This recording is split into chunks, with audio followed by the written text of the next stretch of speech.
Dios les bendiga, hermanos. En esta hora vamos a dar un repaso a la introducción a Historia de la Iglesia. Vamos a ver en esta presentación de la clase 1 de la Iglesia Primitiva, Inicios y Persecución. Dice la palabra de Dios ahí en Hechos 8, 1 y 4. En aquel día hubo una gran persecución contra la iglesia que estaba en Jerusalén, y todos fueron esparcidos por las tierras de Judea y de Samaria, salvo los apóstoles. Pero los que fueron esparcidos iban por todas partes anunciando el Evangelio. ¿Qué es la historia de la iglesia y por qué es importante? Ser cristiano es ser parte de la historia, y crecer como cristiano es ser un estudioso de la historia. Es, entre otras cosas, el mensaje acerca de los acontecimientos que tuvieron lugar en el tiempo y el espacio. El cristianismo también enseña algunas verdades eternas, la existencia de Dios, sus atributos, la naturaleza de la Trinidad, etc. Pero se enfoca en los sucesos históricos de la encarnación, muerte y resurrección de Jesús.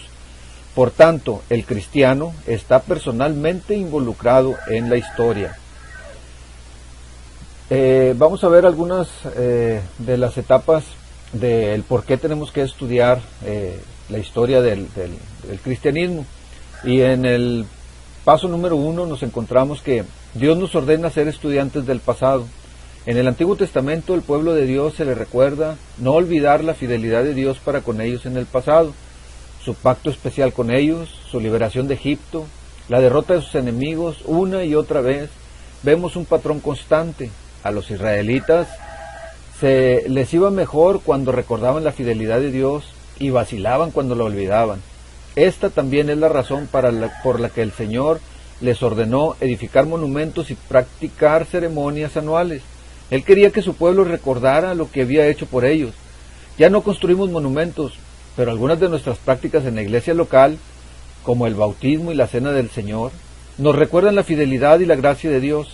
Así que deberíamos desarrollar el hábito de recordar el pasado. Número 2. Por el Evangelio de Jesucristo hemos sido adoptados en una familia que abarca razas, culturas, fronteras e incluso el tiempo. Por tanto, es provechoso para nosotros refrescar nuestra historia familiar. La historia de la iglesia debería proporcionarnos numerosos ejemplos de nuestros hermanos y hermanas de distintos ámbitos de la vida y de una variedad de contextos que trabajaron para llevar su fe al mundo en el que viven. El número 3 nos dice, en Eclesiastés nos recuerda, nada hay nuevo debajo del sol, Eclesiastés 1:9.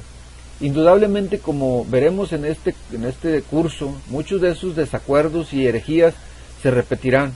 Es posible que en momentos diferentes y de distintas maneras, pero el estudioso de la historia está mejor preparado para abordar estos problemas y brindar respuestas claras. Finalmente, la historia debería hacernos humildes, debería alentarnos y equiparnos para la evangelización.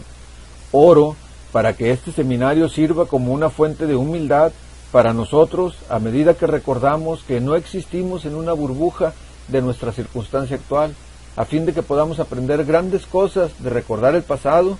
También oro para que podamos ser animados por la audacia y el sacrificio de nuestros hermanos y hermanas que ya no están, que sus ejemplos nos sirvan como recordatorios del Evangelio. Bueno, hermanos de primer año, me despido con este pequeño resumen. Seguimos aprendiendo de la palabra de Dios. Dios les bendiga.